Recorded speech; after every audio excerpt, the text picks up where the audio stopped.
there's a lot of changes going on, and you know, it will be sad when I'm not the director of Camp Achieve anymore, but you know, it's one of our signature programs, and I will always stay very closely involved with the program. The Epilepsy Foundation, our mission is to lead the fight against epilepsy. And really our vision is to build, in doing that, is to build supportive communities. The pizza's here. Thank you for letting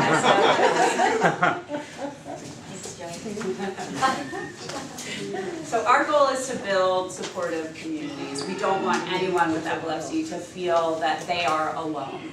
And this starts from kids who are diagnosed at a very young age all the way through the lifespan. And we're able to do this through a number of different programs. We hold educational conferences, we have monthly support groups throughout the region. We do one-on-one consultations on a variety of issues, whether it's IEP support, disclosing at your workplace, if you're having trouble paying for your medications. We really try to cover a wide variety of issues that might affect an individual or a family dealing with epilepsy. We also have introduced some new programs for younger people. We do monthly youth council meetings. That's open to individuals ages 12 to 25. We meet once a month at Lankenall, and it's really, we aim to have fun but also do a little bit of leadership development with that age group. We've done art therapy classes. I know some of the parents in here, your kids have attended those. We're going to be hosting another program in the fall for ages 15 to 25. So we're looking forward to being able to do that again. We've also introduced a young adult retreat. So as kids kind of grow and graduate from Camp Achieve, what's next? So we've introduced a young adult retreat, which is for young adult ages 18 to 30, and we do, we really focus it as a wellness retreat, so we do some fun stuff that we do at Camp Achieve, but we've also introduced mindfulness. We talk about issues such as dating. Yeah, so all those things that are really pertinent, dating, drinking. We have, you know, Sarah has come, which has been very helpful as a young medical professional to be able to really relate to kids and you know, talk to them about how epilepsy plays a role in your life during that stage of development. And also school advocacy, that's a big piece of what we do, going in and training teachers, nurses, paraprofessionals, everyone who's going to be interacting with your kids on a daily basis, what different seizures look like and how to appropriately respond. And also working with students. We do great student programs where we'll go in and talk to students about what seizures look like so that kids don't feel as isolated and hopefully are not facing the same level of bullying that many kids with epilepsy face. So tonight's goal, as I gave you kind of a brief rundown, but tonight's goal is to also help you get to know a little bit more about our goals for Camp Achieve and feel really comfortable that you are entrusting your children to us for a week. So as I said, I'm the camp director. I'll be there all week. Sue Livingston is our education coordinator for the foundation, but she is also our camp medical coordinator. So she is the one who is, you know, knocking on the doors of all of the doctors and nurses and making sure we have great coverage. She is leading the charge to make sure that all of our ducks are in a row so that we can provide a medically safe environment for camp. Hello. We also have some medical professionals here with us today.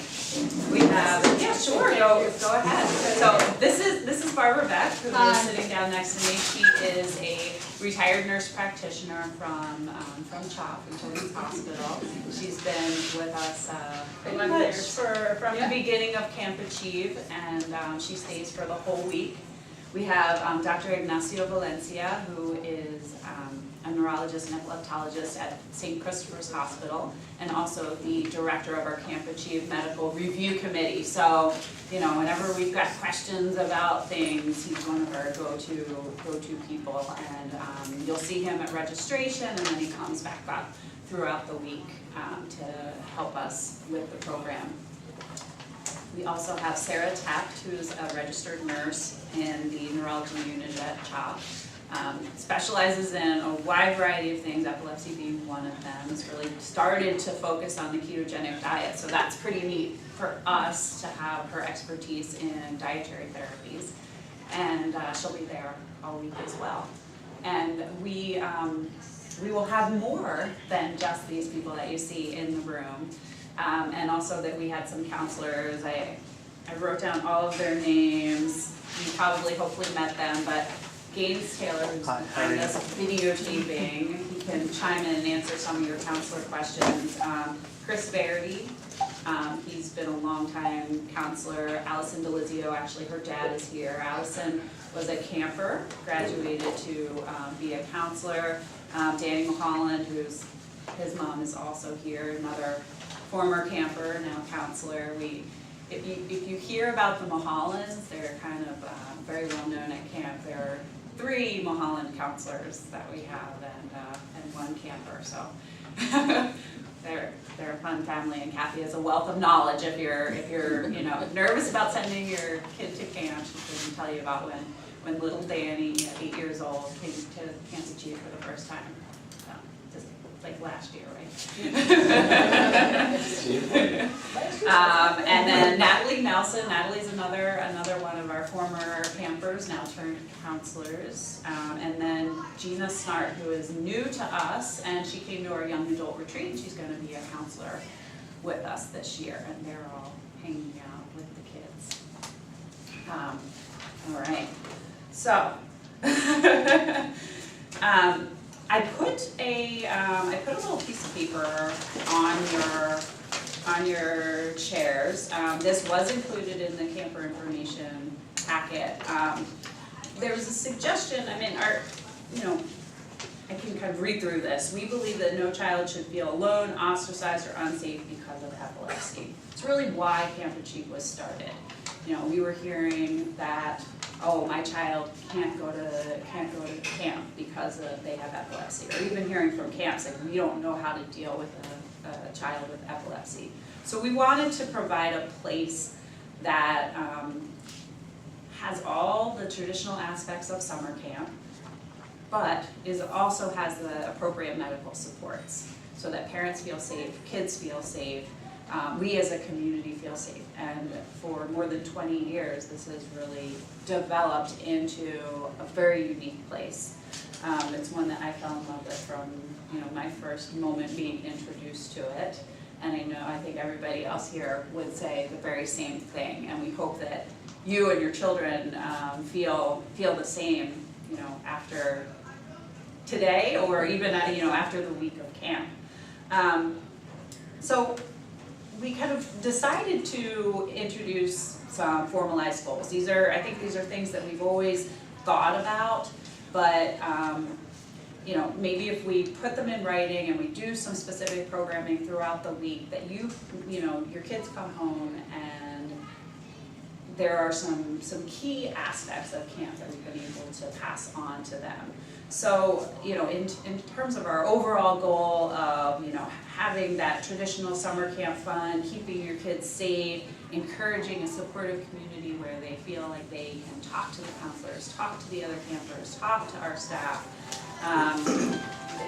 We have these three goals. So one of these are to understand why taking medication as prescribed, as in the dose you take, the time of day you take, all of those things is important for your health and seizure control. This is something that we mentioned, we touch on, but hopefully we'll be able to do a little bit more this year. Sarah's actually working with some of the other nurses, Barb's involved as well in developing some activities, some games. So do it in a fun way. And then we'll also have some time in the cabins where the small groups can talk about these things. So that's, one of those things that's important, especially we see as our campers or people with epilepsy get into the teenager, young adult age, it's kind of like, why am I taking medication? My friends aren't taking medication. I'm not having seizures, maybe let's see what happens if I stop. So trying to help them be empowered in their diagnosis, understand a little bit more about why medication is important for them and shouldn't necessarily be seen as a burden. Another thing that we feel is important is knowing what seizure type you have and how to explain what it looks like to a friend. Now the naming, the names have changed, and they've changed the names again, which is a little bit challenging. So that's what we're trying to decide, whether the technical name of your seizure is the important thing, or is it you being able to describe to somebody what your seizures look like. So that if you're in a new situation and you need to say to a friend's parent, a teacher, or for our older campers going into a job, if you need to help someone understand what it looks like when you have a seizure, because as everyone in this room I hope knows, not all seizures look the same. You probably could each talk about your child's seizure type, and there'd be variation from one person to the next in many different factors. So helping kids be able to express that at their level. We don't need our 9 and 10-year-olds to be speaking in really scientific terms. We just need them to be able to feel comfortable and eloquently share that information.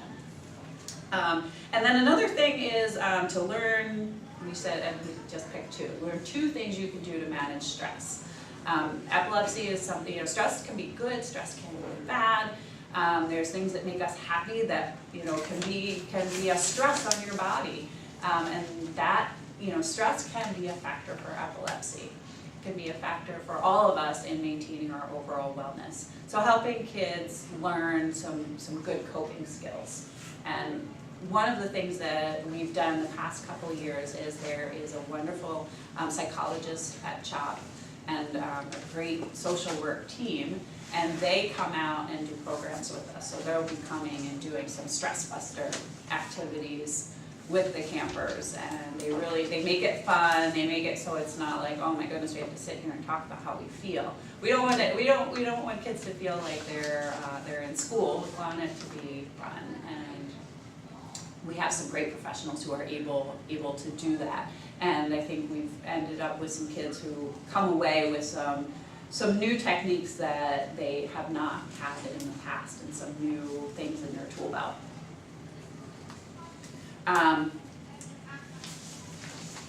The camper information packet, hopefully you guys received this and were able to review it. We do have, we have basic rules for Camp Achieve. We have rules for the counselors, rules for the campers, but the overall goal of this is to ensure that everyone is respectful of each other. We want people to be speaking respectfully to each other. We don't want people to be hitting, pushing, shoving. We want people to be respectful of the medical team, of our counselor team, and that when they're asked to stay with a group, they realize that, if I decide I don't really want to be with the group and I run off, that puts not only their own safety at risk, but it puts a lot of other people's safety at risk. So there are reasons why we travel around in packs, and we say, you have to have a counselor with you when maybe you go to the White House. That's where where our medical team is, or you have to go to the bathroom. Please don't just get up and walk away. You need to tell somebody and go with someone. We are a large group. We're getting larger, and it's helpful to make sure our kids understand those basic things, that being respectful to each other is really important, and also remembering to, I lost my train of thought there for a second, so I'll move on. Just wanted to let you know, so our counselors, we maintain about a 3-to-1, 4-to-1 ratio. Some activities it's going to be closer to 2-to-1, just because when we have our counselors, and then if medical staff is there, our staff is around. So we really have a very, very low camper to counselor or camper to volunteer ratio.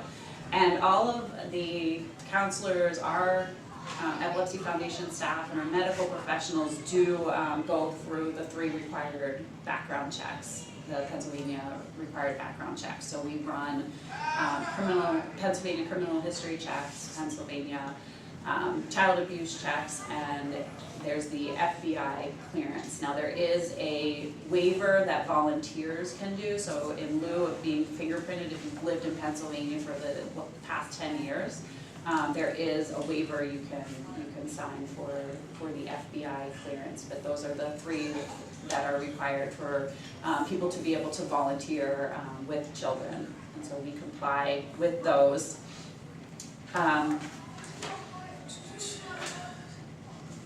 The other thing that's on here that I think is on the sheet that I put on here is, you know, some things that we've talked about in helping prepare your kid for the week of camp. So, you know, during camp we do soccer, we do arts and crafts, we swim, we're up early, we say lights out at 9, but getting up and starting meds at 7 o'clock and running your day very actively till 9 is a lot.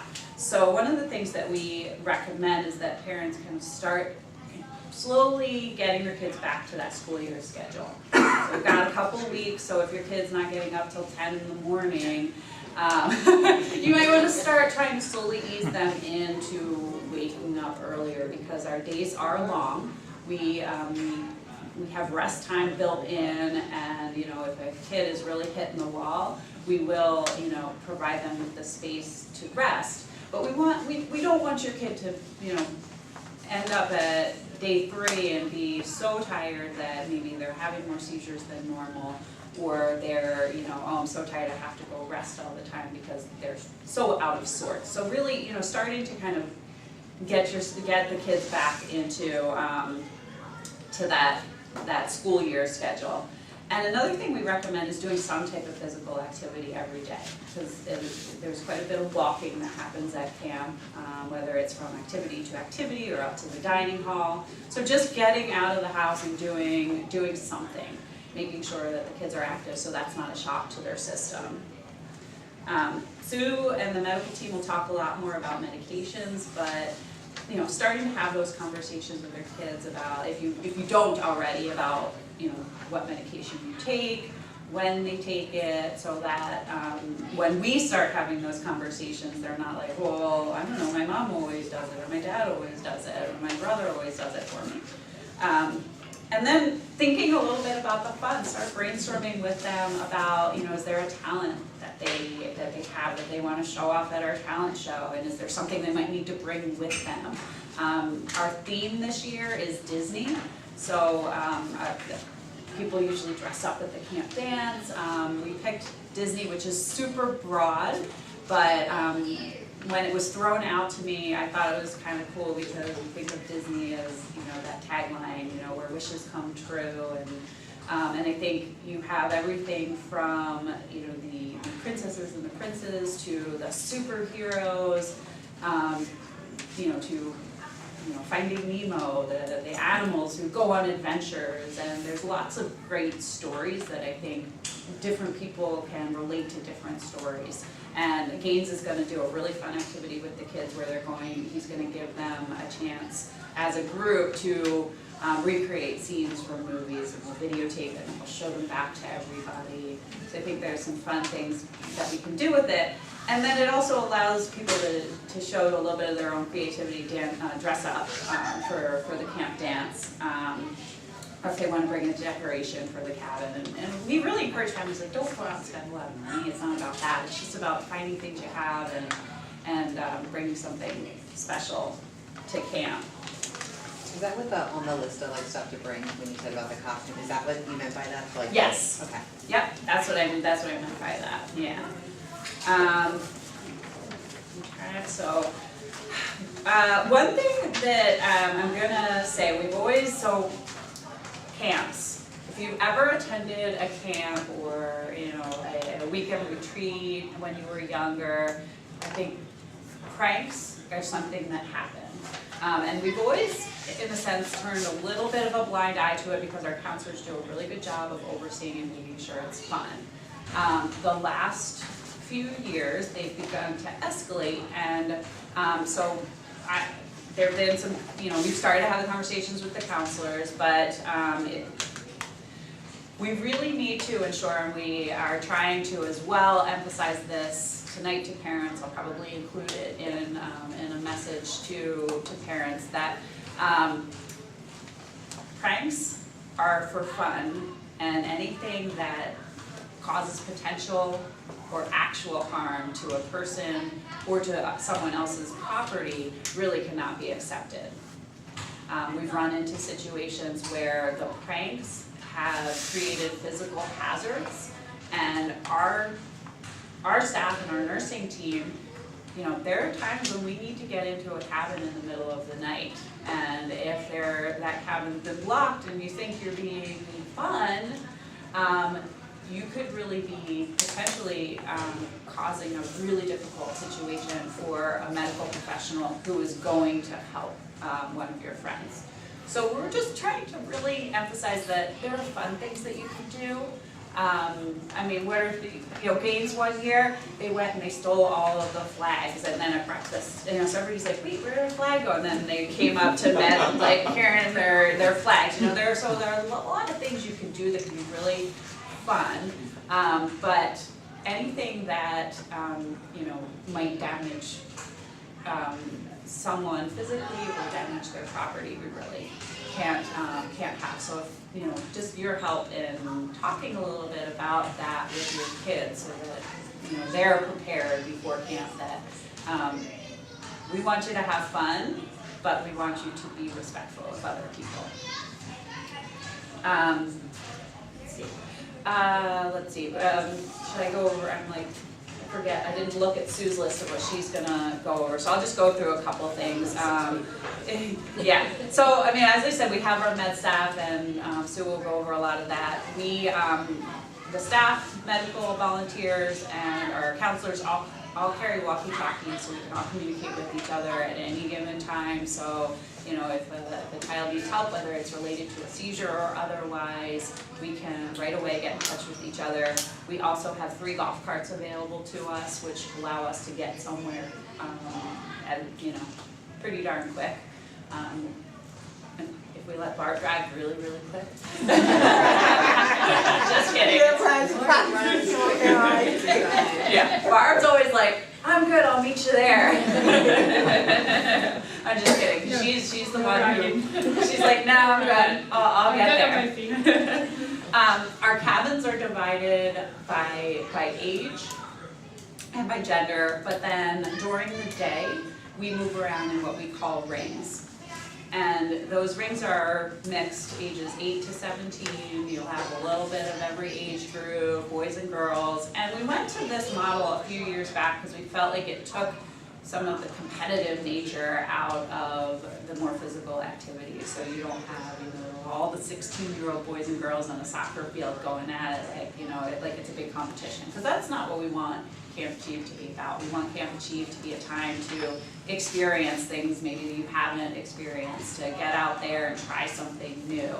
And so we find that this mixed age model has been great to have the little kids learn from the older kids, have the older kids have a chance to start, you know, helping the younger kids and really engage our community in a different way.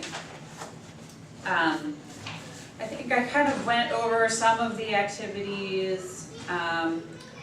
We follow this, you know, we want you to try new stuff and participation is encouraged, but we're not going to force someone to do something they really don't want to do. So if a child is overwhelmed by a certain activity or really just doesn't like a certain activity, there's always the opportunity to sit on the sidelines and watch and still be a part of the group, but in a different way. And rest is available as needed if we have kids that, you know, have gotten overheated or really need to take a step back. That is encouraged, because The week at Camp Achieve can sometimes be very, very hot. And when we have those really, really hot days, we all need a little bit of a break. And so that kind of takes me into the activity that happens every single day, which is swimming. And some people hear swimming and epilepsy and they kind of go, oh my goodness. And we kind of do too. However, you know, we sometimes say the pool is one of the safest places all week because we are hyper vigilant. We train, so at Camp Green Lane, they have their own counselors that work there all summer long, and they stay on and they are our activity supervisors. So while our counselors can really be providing that response to seizures, the direct interaction with your kids, they're the ones who are kind of doing the oversight for a lot of the activities, dividing the kids up on the volleyball court, teaching them, you know, how you hit a volleyball. And they're also the lifeguards. So we do training specifically on seizure response. Sue and some of our counselors go up and get in the pool with them and go through how to respond to the seizures. And then we have so in addition to the lifeguards, we have our nurses there. And usually I get in the pool. Barb is one who likes to get in the pool and kind of wander. And our counselors are also in the pool. So in a sense, the kids are really, really well supervised at the pool. And we divide the group up so that there aren't 70 campers in the pool at one time. We divide up into groups so that it's a smaller group that we have to supervise. And they are tested as well. So the first day we do, if you want, so there's a shallow end that you can go in, that, you know, you can go in if you don't feel that comfortable in the pool, you can go in and be fine. But we do test everyone, and if you don't pass the test, then there's a certain area of the pool that you're not allowed in, just so that, you know, if kids aren't as comfortable in the pool, they're not jumping off the diving board and not knowing how to handle themselves. Yeah. Let's see. Mealtime. There, you know, we really encourage.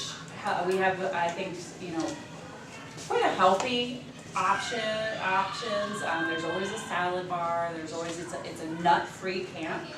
So anyone with nut allergies, you are fine. They always have, so they have sun butter and jelly. So if you want, like, similar to the peanut butter and jelly sandwich option, it's made out of sunflower seeds, and it's actually, I know, I think it's pretty good as long as you don't think you're getting peanut butter. But for people, you know, who have severe nut allergies, nuts can be a major impactful barrier to coming to something like camp as well. So, Green Lane has a completely nut-free kitchen. If kids have special dietary needs, allergies, I know that's been asked in the applications, and I communicate with the kitchen so that they can be apprised of that, and we try to work with families who have, if there are kids on the ketogenic diet or modified Atkins diet, we work with the family ahead to know, okay, you know, what types of things do we need to have? Do we need to have you bring anything? And we would then pair up a counselor and potentially also one of our medical professionals to work with that child. And we would do that if there are, you know, other dietary needs. So if there's anything you haven't discussed with Sue or I, as it relates to diet, please reach out to us, and we'll help with that. We do have, you know, throughout the day we keep fruit and some other healthy snacks down at the White House, as I mentioned again, so that, you know, if somebody needs a little bit of a snack, you know, bananas, they give us bananas, oranges, apples, you know, whatever they have in their kitchen, always give us like a nice big bowl of fruit there, so that's always a good thing to have throughout the day. Okay, so one thing that is important that we do at registration, and we started doing this a couple of years ago, and our nurses would do the checks, and we actually contracted a service, so we do a lice check and I started itching because I'm like, but a lice problem at camp could be really, really bad, and we don't want to send your kids home with lice. So, so we have an organization called Life Lifters that comes in at registration. They'll check through every camper, and if a child is found to have lice, there's a couple options. Our basic policy is if a child has lice, they are not allowed to stay unless they are treated. Lice lifters will provide on-site treatment, and they guarantee that the child will be lice-free and able to stay at camp. It is pricey, and that would be a cost that would be that the parent would have to, or guardian would have to undertake, and so it's $225, the treatment that they provide. You are also welcome. We've had people in the past who, they've had a child show up with lice and they've gone, they've taken the child, gone to the doctor, gotten the treatment done there, and come back in a couple days.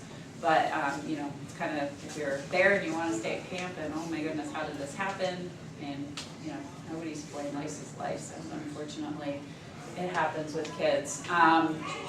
So there are options to As we're all like, to keep a kid. Now we're all like, okay.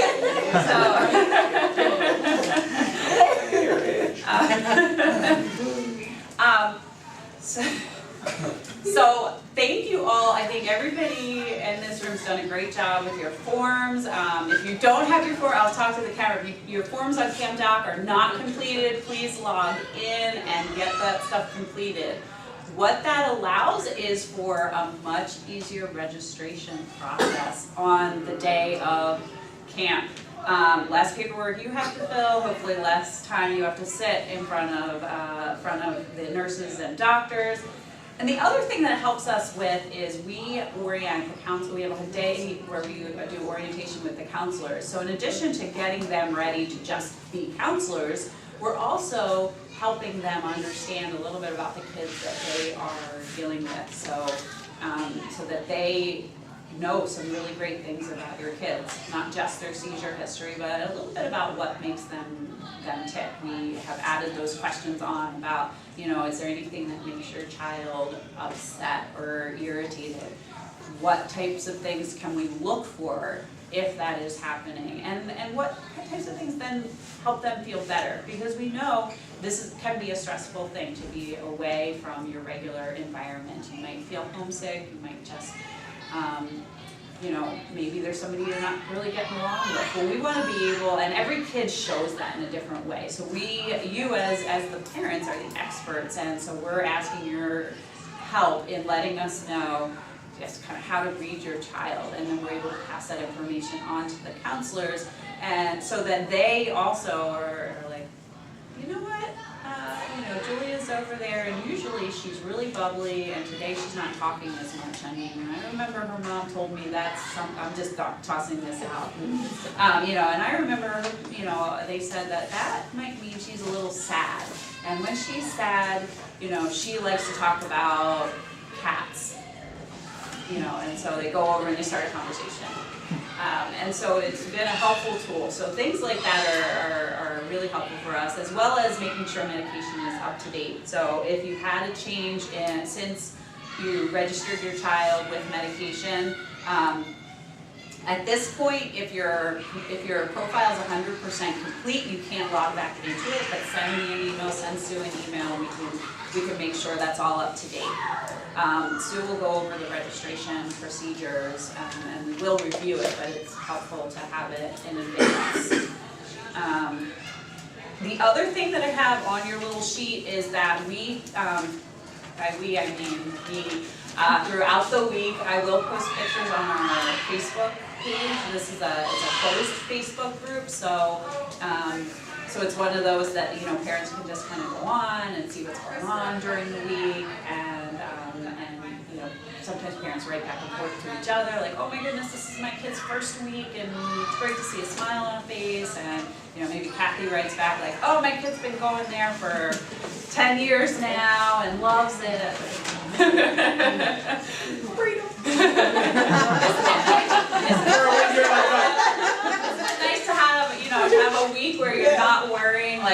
oh, what was that bang?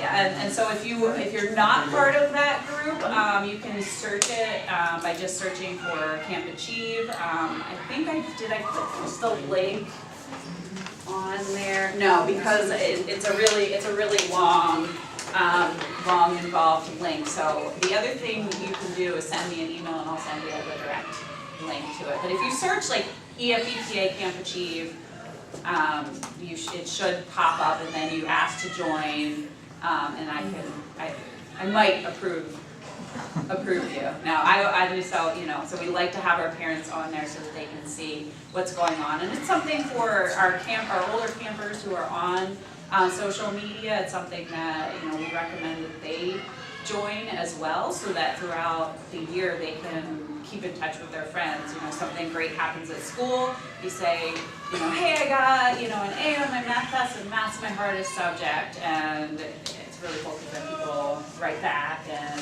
we can cheer each other on throughout the year. We've been able to share some really cool stuff about people who reach seizure milestones, or if someone is going through a tough time and says, I really would love my Camp Achieve friends to know that I'm having a tough time. So it's a neat tool to use throughout the year. And I'm going to stop talking and let Sue take over, because we also want to let you guys have time for questions. So go ahead, take it away, Sue. Liz has introduced you to Sarah and Dr. Valencia and Barbara. We also have anywhere from 6 to 9 on our medical staff every day. 4 of them, possibly more, will be stay over, so they're there 24 hours. And take turns. But we will have 4 to 5 health professionals overnight each night. And Elizabeth and I will both be there. I'm just going to close this. So medical registration is staggered, and you'll find out what time you're supposed to come, so that 70 people aren't all showing up at the same time, and that starts at 8:30 and usually 9, I'm sorry. We're supposed to be there. She keeps making it earlier, and I'm like, we gotta let people eat breakfast. Yeah, we start at 9 and hopefully are done by 11:30 in time for lunch. So it, as I said, you'll receive an email. Okay, so after you check in, and Liz talked about this a little bit, but after you check in, say you're here, sign any forms you haven't signed, then you'll be seen by a medical person. We will have about 7 different tables that you can go to. And we'll have a lot of tables there. Yeah, I think it was 5, yeah. I think we had 5 last year. But you'll go up and you'll go over, just so it's said, all the medical changes, and just so we have everything right and everything's in the computer correctly. Bring your bottles. Everything needs to be marked with a cross.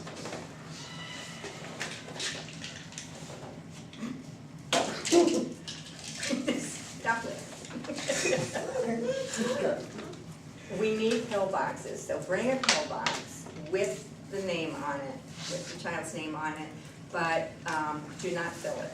You'll fill that with the nurse or with the doctor when you meet with them, so that everybody knows what's going in here and it's going in correctly.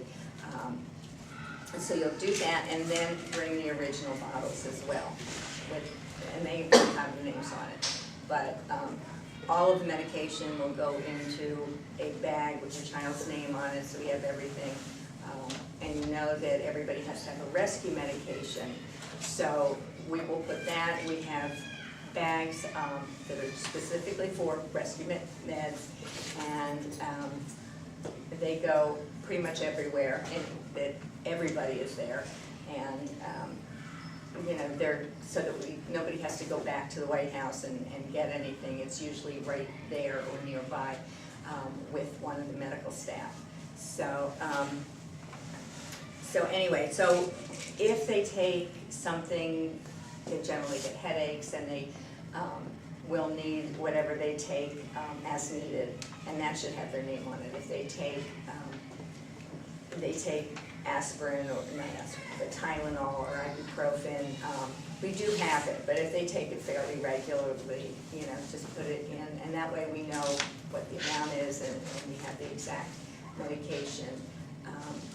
Anything that else that they take as needed, inhalers, you know, anything like that really needs to have their name on it. We keep them in bags, we keep them separate, but you know, sometimes you put something down and somebody else picks it up, and it doesn't get into the wrong bag. I didn't mean to make it sound like that, but it's a lot easier if it has your name on it. So, and bring not just for 5 days, bring 2 extra days, 2 or 3 extra days, so that we have that with us as well. And also, if your child does use Diastat or Clonopin or whatever rescue and needs that more than once in a week, or may need it, please bring whatever you think they may need for a week. And keep in mind that they are active. It might be hot, although we have put in an order for cool weather and dry weather this year. You know, like Liz says, they're more active, they're busier, and sometimes that does cause more seizures. So if you feel like, you know, they need that rescue medication more than just once, then please provide us with whatever you think they may need. Everybody's bringing rescue medicine. Everybody. Yeah. Everybody. Here, the clonazepam wafer, or Diastat or whatever. Clonazepam wafer is just easier to give Yeah. at camp, so. Yeah.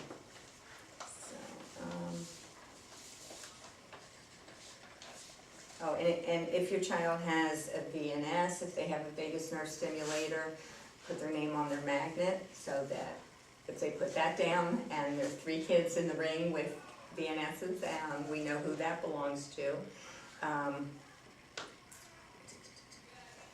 This took most of my time here. Medications are given. Medications are given first thing in the morning and 12 hours later. So we usually start around 7:30, 7:45 when they wake up and they're kind of coming up to the White House, and then go on to breakfast. And we usually give it right before the last activity. So it's generally 7 to 7. It's like 7:30, 7:30, 7:30.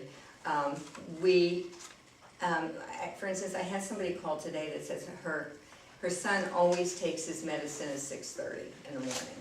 And what we decided was that they move it up a little bit at a time, so that by the time camp comes, they're around 7:30. So if medication is given at lunchtime, at dinner time, please be specific as to whether it's before lunch or after lunch, so that we're sure that we're giving it correctly that way. So when would we need to let you know that, because when we do that? When you register. Okay. And most of you have done that in, like, when you were entering the medications into the system, that's there, and it's, and so, but we understand sometimes there's changes, we understand maybe, you know, if you didn't understand the system completely, because it can be overwhelming the first time you use it. We want to make sure that, you know, if there's changes that need to be made, we're making them so that we are doing our best job with your kids. If your child, we've asked you, or we'll ask you, if you think your child can self-medicate. And what that means is that they pick up their own bag, they go in and they take their medication, but it is all supervised, and all the medication is still in the White House with us. But it gives them a little bit of a feeling of independence. If they don't take their own medication, they're not responsible for it at home, please don't ask, don't check that off and say that they can medicate it there, because that gets a little confusing. But we do want them to become more independent, and by them doing that, even though it's supervised very closely, they do feel as though, they're doing this by themselves. So, and part of that is allowing them some independence, which is one of the things that we want them to learn at camp. And I don't want to take up more time there, because I would like you, Barb, Sarah, whatever you. I guess for us, knowing at the time of registration if there's anything special about your child that you want us to know, anything about the way they take the medicine. We have some kids that like the medicine in chocolate pudding or something. We have parents that actually bring chocolate pudding and we store it in their fridge because of the way they take it. That would be useful to know, anything that would be useful for us to know, or anything different about the seizures or after the seizures that they like. We let them rest if they have a seizure. We have a place in the White House where they can just lounge a little bit. As I think Sue or Elise said, we don't like the kids lounging there for the whole day. We want them to be out and we encourage them to be out and playing, but we don't just push them out if they're like post-tickle or anything like that.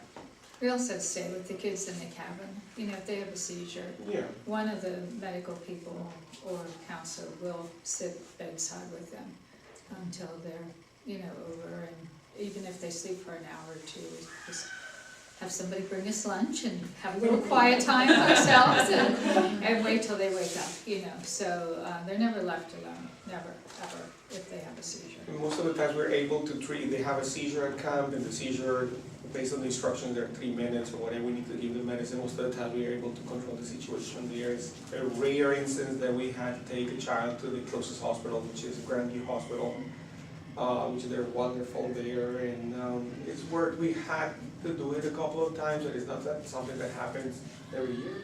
No, Yeah. maybe 3 times in 20 years. Yeah, Yeah, yeah, it's not very long. like last year, we did end up having to take a counselor, Yeah. but no campers. Previous year, oh, 2 counselors, but 1 was not seizure related. So that's something that we're going to have a very formal rule this year, and I'll be reminding everyone at camp that you cannot jump off the stage. Oh, yeah. We had someone get very excited, jumped off the stage, Like and a broken. broke their foot. So, you know, thankfully, I guess it was a counselor, so. So, I mean, I wouldn't have thought that would be a rule you'd have to make, but it would be emphasized that even if you're really excited, please, you're not allowed to jump off the stage. We learn more every year.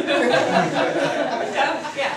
Some of the children, we are able, Sarah, you know, to encourage them to swallow their medicine if they've been taking it, you know, with pudding or whatever. And it works, you know, if you're just patient and say, we're just going to try this and you'll be okay. And if they make it, they're very proud of themselves. I mean, very proud, and you're off the hook for pudding.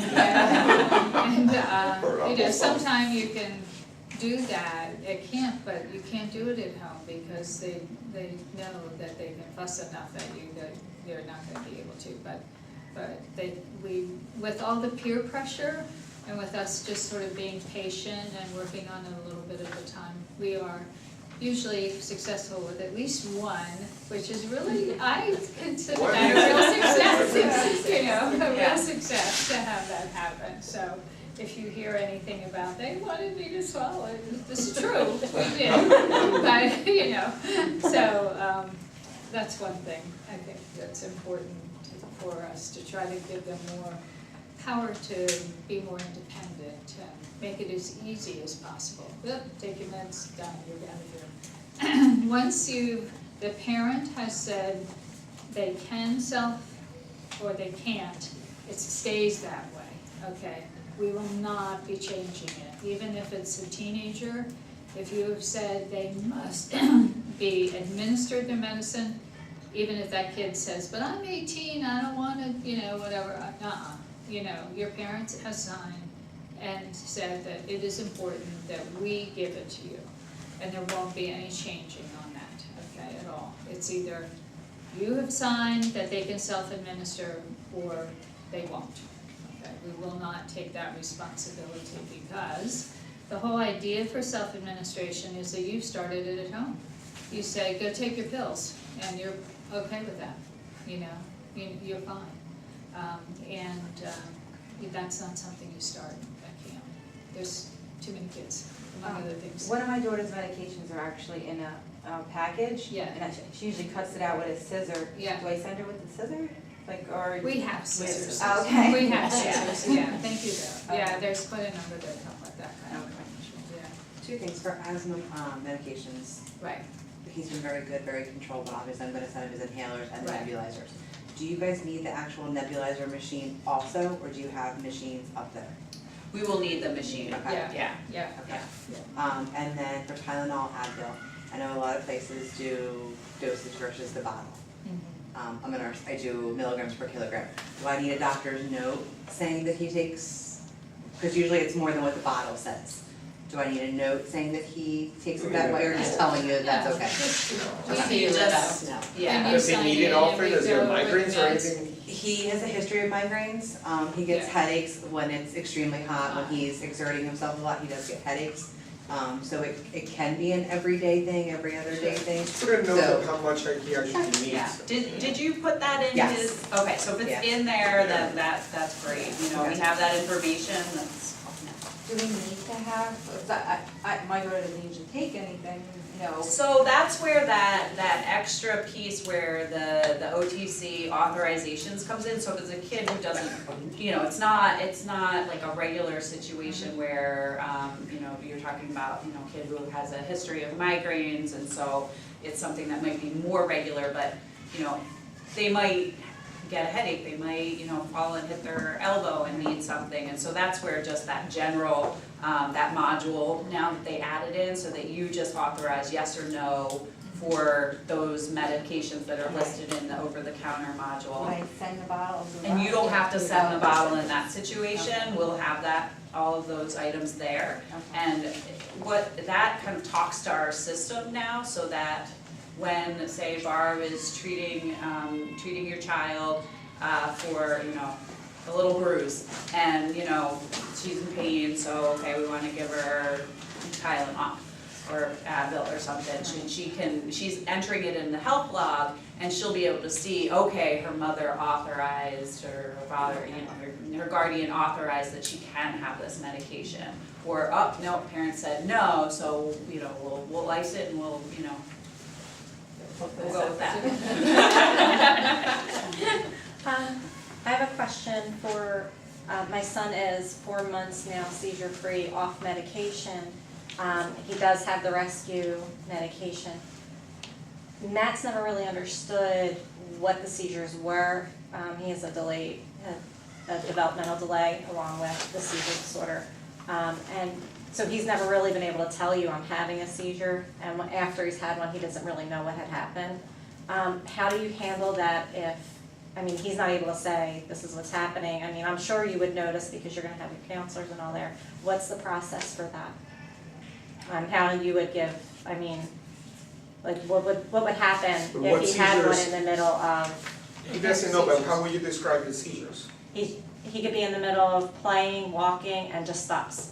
It's like what they used to call the Just- complex Yeah. partial seizure. Yes. I mean, we have many campers that have that type of seizure. Okay. My daughter has that. Very, So, we would if notice. he's playing we would basketball and notice he just very- stopped, you know he's having Yeah. a seizure. Yeah. If somebody is gonna have seizures after medicine being stopped is usually within the first 6 months, so he's in that time where he could Yeah. have a seizure. Right, So how old is he? 15. So you'll send him the. Yeah, he oral- has the, Yeah. I believe it's clonazepam. Yeah. If it's a short seizure, he's always gonna be with somebody else, Right. who will notice, they'll Yeah. notify us, we'll notice, we will make a note, we were not gonna call you unless we need you, we're not calling you every day for every seizure. Okay. We encourage the campers not to be calling at home all the time, you don't have to call in every day, if we call you, we tell you first everything is okay, but we call you for something significant. So, but at the end of the week, we would need somebody, Yeah. we'll have like either a note or something telling you there was a seizure, or how many seizures he had, or Okay. there was these times he or she came to the White House. But I don't think a seizure like that would go unnoticed, Okay. if that's what you Yeah, well, were, that because was we one were of my very in concerns, tune yeah. with it, with Yeah. seizures in general at camp. No. And most of our counselors have been with us for quite some time. Oh, there you go. And most of them have epilepsy, so they're aware, they're familiar with everything. Most of our medical staff has been here, Laura's been here since the beginning, although she says she wasn't. The first day we also show a video to all the children with the different seizure types. So most of them are kind of fresh and they're aware of what seizures look like, so.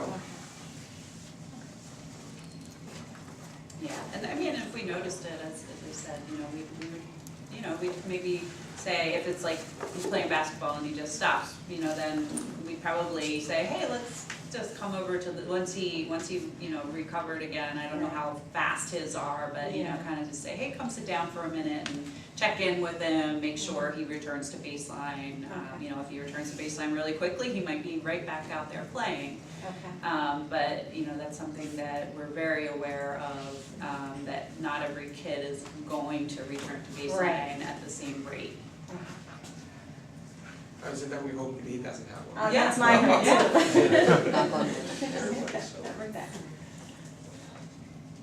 Any other Questions? questions? How do you pack the bags? How do you pack the There's a lot bags? of stuff, like you said, duffel bags or suitcases, like certain. I'll ask Kathy, you've been doing this. Yeah, I would ask What's your Kathy. recommendation? He packs 4 bags every year for 10 years, that's 40 times, I mean. Don't ask Jim, because I've seen him once. We need to go to golf cart just to get to the, from that park. Either's good. Save room, wrap t-shirts and shorts and stuff. So. Roll it. Roll it. Roll it. Yeah. Not like a suitcase, because our suitcase is like gonna be in the way, or? The suitcases go under the bed. Yeah. Oh, Suitcases okay. will go under the cot. We were Okay. there last year, I think we brought a suitcase. Yeah, Oh, I okay. bring suitcases So I've been too. trying to think, like, am I getting? Nobody sleeps in the top of Space the. for everything? Right, Yeah. everybody's on Suitcases will go first. under the, Yeah. under the Okay. bed. Yeah. And All right. Yeah. I bring the, And depending on your child, some parents put a day to wear in a plastic bag, Monday, Tuesday, Wednesday. Whether your kid actually follows that or not. But for some, that's very helpful. Yeah. They don't wear the same underwear. Underwear with this colored shirt. Next thing you know, that's 5 bags. Let's run, turned inside out. We'll try. Blankets and Fans, and if you don't have one, you don't necessarily need to go out and buy one, because usually there's, the counselors definitely bring them, but Yeah. Little fans. little fans help. If your kid tends to run hot, a fan is helpful. Is there like a little place for them to put, like, I bought one on Amazon the other day that literally has a Yeah. conversion from like Yeah. a tabletop to like a clip one? Yeah. Yeah. Can they Yeah. clip them onto it? Yep, yep. So, and Dr. Valencia brought up a good point that I did not, I wasn't clear about before, but we do not allow anyone to sleep on the top bunk. Everyone sleeps on the bottom bunks. So, and in most of the cabins, they take the top bunks down, Yeah. but some of them, they don't come apart, so so then they just throw all they just throw their top. stuff up there. Yeah, they just throw That's everything useful on too. top. Yeah, Yeah. yeah. But, suggest if you're worried about your kids soon to hear cot or bunk beds, they're all in the bottom bunks, counselors and campers. I know my son's afraid to ask this, but he wants to, are they allowed to bring a stuffed animal from home? Yes. Yeah, Do many of them do it? Cause that's his other, like, do other The people young, do it in the cabin that too? he's gonna be in, yeah, Okay. yeah, some of them do, but- Sure. I don't think they bring cell phones or electronics. Right, That's we not the really- purpose of camp. We say leave the cell phones at home, leave the video games at home, they can really be a distraction. And you're there to interact with your friends, you're there to make new friends, you're there to be out and playing, and we emphasize to our counselors as well, leave your cell phones in your pocket, leave your cell phones in the cabin during the day.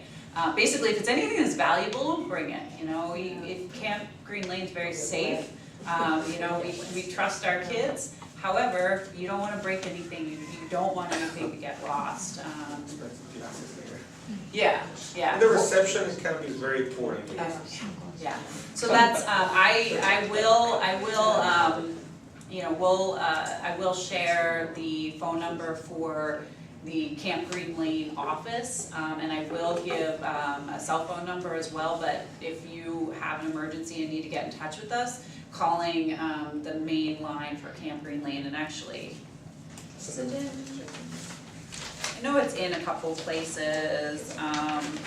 I'll make sure that all of you have it, and we'll make sure that you know, so that if you do need to get in touch with us, you can call and, you know, leave a message, and they find me and let me know, and I can call you guys back, because, you know, I do carry the foundation cell phone around with me, but it's highly unlikely that there is service unless you're in certain places.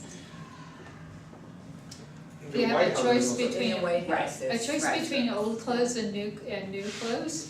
Yeah. And if you have two Yes. old bathing suits, two old bathing suits.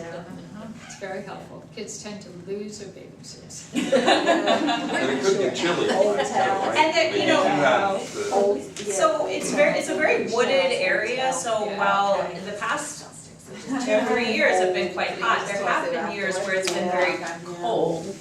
And so it is, you know, it is nice to have some layers, just in case, because it can be chilly. Just a cabin. Yeah, it's a cabin, it's not It's insulated it's at all, It's it's, pretty you know, rustic. very, very rusty, you know. Pretty rustic. It's camp. But it's great. Finally over. Yeah. I've never complained about it. Yeah, so I mean, there's a lot of different things on the packing list. I'll look through and tell you my favorites. So bug spray, sunscreen. Yes. Hats, I think, bring in a hat and/or sunglasses, very, very important. Water bottle, label. As Number much one. stuff as you can label is really, really helpful. Especially the water bottle for taking their meds. Yep. I'm not Yeah. running and getting new cups of water every time. You need your water bottle. Yeah, let me look through at this, so it's the. And we have What- big jugs of water and all the activities, Yeah. so They they can They're hydrated. refill their water bottles. Flip flops. If you have a child who has a problem with incontinence, whether due to seizures or otherwise, you know, we recommend having a change of bed linens and some extra clothes. We are able to do laundry, but you know, it's not always really quick. You know, it's kind of like we gotta get into the facilities and make sure, you know, nobody else is using them, and oftentimes Camp Green Lane counselors are doing their laundry, so. But we do know accidents happen, and so, if that is something that is a potential for your child, make sure you have some extra linens, or, you know, maybe not necessarily an extra sleeping bag, but. When you're saying about like the bed sheets and stuff, is it just like a full size? It's a twin. It's like a twin. Twin. It's gonna be big, Yeah. but it's gonna be big one. Thin It's like a mattresses. cot. Yeah, it's a thin Spring. cot. Yes. What my mom does, Bring one of she's, those phone cover things. she used to be a Something counselor, my like mom that. did, Carry it. and she'll get like real cheap liners to put over the cot to like, just because she's a germaphobe, and she'll, you know, keep it just so nothing gets on it, and I've grown up camping, so I'm not as worried about that. I'm like, Mom, we'll be fine. But, so, Yeah. but yeah. Pretty rustic. Yeah, I mean, sturdy shoes, I know a lot of kids, like, you Yes. know, they don't necessarily wanna be wearing sneakers, they wanna wear flip-flops, especially when it's hot, but it's very uneven territory, we're playing sports, so they really do need to have, sneakers and close to the shoes. Old sneakers, yeah. Yeah, but Yeah. old, Yeah, don't bring Something a to brand bring new your pair. that you're gonna go back to school late. No. If it's No. raining and they Yeah, get and- two pairs is not a bad idea. Yeah, and rain gear, you know, we've gotten some storms, it always rains to some extent, and there are times when we've had some pretty bad storms, and, you know, you still need to eat. And so, you know, people do leave the cabin, they don't go, oh, it's raining, I'm not gonna go anywhere, so, you know, the rain gear, yeah, trying to think. You know, deodorant is nice, especially for the teenagers. Toothpaste. Toothpaste, you know, toothpaste is always good. You know, sometimes you forget things. So we do keep extras of these things around, if you're like in the car and you're going, oh my goodness. We probably have you covered. Pillows, Yeah, pillows are nice. And there's a Walmart nearby. There's Sure in there somewhere. Yes. Learn a lot over those years, huh? But really, I mean, it's an awesome week, and our goal is that you guys also have an awesome week, whether it's just to, as I said, kind of to Kathy, you're not turning around at every bump you hear thinking, uh-oh, was that a seizure? Or maybe, one of the things that we hear sometimes from families is it's a great time to spend with your other children, because perhaps the child with epilepsy gets a ton of attention, right? And rightfully so, because there's a lot going on, but it might be some, you might have some special time with your other sibling, or the other siblings in the family. Maybe some special time for parents to just relax together, right? And send the one up, and then I'm all going by myself. But it is, for the first timers, it's a great experience for your kids. It really is. And the counselors that are up there, a lot of them have been up there for a long time. And they really do love the camp. I mean, my two oldest are up there and they don't have epilepsy, and they go up every year and spend a week. They just care about the kids, and it gives them a lot, and a lot of the kids, a lot of the counselors are up there and they give it all, their all. And how they interact with kids, it's just unbelievable. If you go on the website and just look at the pictures from last year and see how they interact with the kids, it's an unbelievable experience for the kids. I know when my grandson's first year, he cried. Remember? He didn't want to go. Yeah. Why can't I have another week up here? I'm like, I'm 15, another week. It's But he cried. And it took them, 10 minutes to get over? Yeah. But when he got the whole ride home, he kept saying, "When is camp?" Even now, he's been here coming since he's 8 or 9. Yeah. And he was He's young. been coming for He's a been coming while and now. he's now 15, and he's like, "Grandma, when is camp?" I had to go over to the bed. I said, "Wait a minute." I said, I think it's August the 13th. Oh. I said, 3 weeks? I said, it came so fast, but like the beginning of the summer, that's all I heard. Camp for tea. When we going to camp? Are they doing 2 weeks now? But because it's 15, I'm not sure how old the counselor has to be. How old is the So we changed things a little bit, that you have to be 19 to be a counselor. So there is now a gap year. In a perfect world, I'd love for us to really have a good, strong, robust counselor in training program. We aren't at that capacity yet, and our priority has to be the campers, and sometimes those 18-year-olds need a lot of hand-holding, and they need a little bit of maturity, and they really are that, what did you refer to it as? The 11th camper. The 11th camper, The super senior. You A just, little bit, yeah. and it was a tough decision for all of us to make, but we feel that it was important for the kids. And as we're growing, we have more and more kids, when you've got 70 campers, you add on, maybe 5, 6, 7 of those 11th campers, and if we don't have the appropriate processes in place and enough people to really train them appropriately, it's doing a disservice to a lot of people. It's doing a disservice to those individuals, those 18-year-olds. It's doing a disservice to our kids. It's hard for our counselors. So it's one of the reasons why we started the young adult retreat, to have an option so that you don't feel like, oh my goodness, I have nothing. So that at 18 you can start going to the young adult retreat and still see your friends, and we can do some programs there. And as I said, one of my dreams is really to have us develop a counselor and training program, but we're just not there yet. What age does Camp Achieve go? 17. Yeah. We'll be happy. Is that that when he gets 18, he's gonna be upset, right? That's when the tears start. Yeah. You got 3 years to prepare now. Yeah. Yeah. Start feeling him, so he knows, That, start working him up. yeah. Don't worry about- But not before camp though.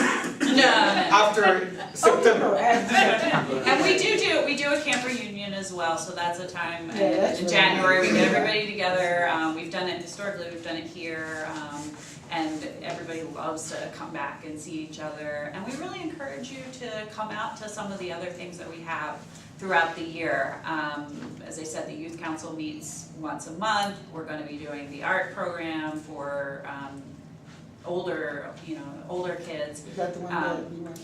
Yes. Oh, that was, Yeah. yeah. Yeah, we do some Phillies games, hopefully this year we'll, do some fun stuff during November Epilepsy Awareness Month. If you live in there's the walks, we do 3 different walks throughout the area. And some of the older campers might really benefit from coming to our educational conferences. We do educational conferences throughout the region as well. And, while a 9 or 10-year-old may not want to sit through that, somebody who's, 15, 16, even 14, depending on your child and the maturity of your child, they may really be interested in learning some of the things that we're able to offer at the conferences. We talk about a variety of different topics specific to everything from, issues like bone health for women to surgical options to, a couple of years ago we did a big thing on medical marijuana and how that, the potential for that with epilepsy which is a big topic that people were interested in. We've done work on transitioning from pediatric to adult neurological care. Lots of different topics that we cover. Are you guys hungry? Let's eat the pizza. Yeah, so we will close, and please, we can Yeah. still continue to answer your questions.